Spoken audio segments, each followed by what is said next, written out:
ಪೆಹಲ್ಗಾಮ್ನ ಉಗ್ರರ ದಾಳಿ ಖಂಡಿಸಿ ಚಿತ್ರದುರ್ಗದಲ್ಲಿ ಜಿಲ್ಲಾ ಕಾಂಗ್ರೆಸ್ನ ವತಿಯಿಂದ ಮೇಣದ ಬತ್ತಿಗಳನ್ನು ಬೆಳಗಿಸುವ ಮೂಲಕ ಮೌನ ಪ್ರತಿಭಟನೆ ನಡೆಸಲಾಯಿತು. ಇನ್ನು ಶುಕ್ರವಾರ ಸಂಜೆ 7:15ಕ್ಕೆ ನಗರದ ನೀಲಕಂಠೇಶ್ವರ ಸ್ವಾಮಿ ದೇವಸ್ಥಾನದ ಬಳಿ ಮೆರವಣಿಗೆಗೆ ಚಾಲನೆ ನೀಡಿದ್ದು, ಚಿತ್ರದುರ್ಗದ ಜಿಲ್ಲಾ ಉಸ್ತುವಾರಿ ಸಚಿವ ಡಿ. ಸುಧಾಕರ್ ಅವರು ಆಗಮಿಸಿ ಈ ಒಂದು ಮೌನ ಪ್ರತಿಭಟನೆಯ ನೇತೃತ್ವ ವಹಿಸಿದ್ದು, ಚಿತ್ರದುರ್ಗದ ಶಾಸಕ ಕೆ.ಸಿ. ವೀರೇಂದ್ರ ಪಪ್ಪಿ ಅವರು ಸಹ ಭಾಗವಹಿಸಿದ್ದರು.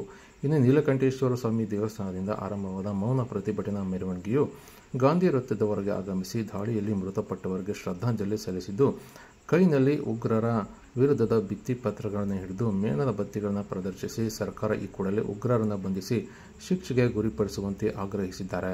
ಇನ್ನು ಈ ಸಂದರ್ಭದಲ್ಲಿ ಚಿತ್ರದುರ್ಗ ಜಿಲ್ಲಾ ಉಸ್ತುವಾರಿ ಸಚಿವ ಡಿ. ಸುಧಾಕರ್, ಶಾಸಕ ಕೆ.ಸಿ. ವೀರೇಂದ್ರ ಪಪ್ಪಿ ಸೇರಿದಂತೆ ಜಿಲ್ಲಾ ಕಾಂಗ್ರೆಸ್ನ ಅಧ್ಯಕ್ಷ ಎಂ.ಕೆ. ತಾಜ್ಪೀರ್ ಹಾಗೂ ಜಿಲ್ಲಾ ಕಾಂಗ್ರೆಸ್ನ ಅನೇಕ ಮುಖಂಡರು ಹಾಗೂ ಕಾರ್ಯಕರ್ತರು ಹಾಜರಿದ್ದರು.